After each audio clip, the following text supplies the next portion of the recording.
this morning.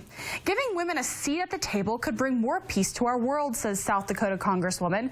President Trump recently signed a legislation calling for more participation of women in international affairs.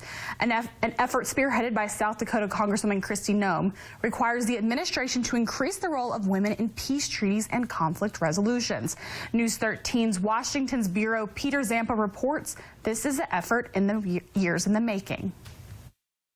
It aims to empower half the population of the world. An effort to give women a seat at the negotiating table is now the law of the land. Signed by President Donald Trump, it's called the Women, Peace, and Security Act. The gist? Making sure women play an increased role in international affairs. Kent Davis-Packard is a professor at the Johns Hopkins School of Advanced International Studies. She says peace agreements are 64% less likely to fail when women play a key role. This is not about women. This is about human security.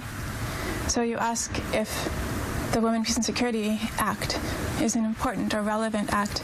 I think it is the hope of the world. The law calls on the administration to submit plans to Congress for promoting the presence of women in negotiations across the world. Davis-Packard says it will require big cultural changes. The only remedy for that is consciousness change.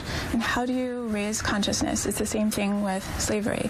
It happens actually through suffering. South Dakota Congresswoman Noem is responsible for this piece of legislation. She says this isn't just symbolic action. She's confident it will have an impact. We want successful peace negotiations so that we don't continue to have these kind of conflicts all over the world. Noem says women often run businesses, take care of families, and lead communities in times of conflict. So she says they should be involved in preventing conflict and negotiating peace. They're collaborative, and if we really want to meet the needs of those areas that are having these kind of conflicts, having women at the table makes sense. President Trump has a year to submit his implementation strategy to Congress. In Washington.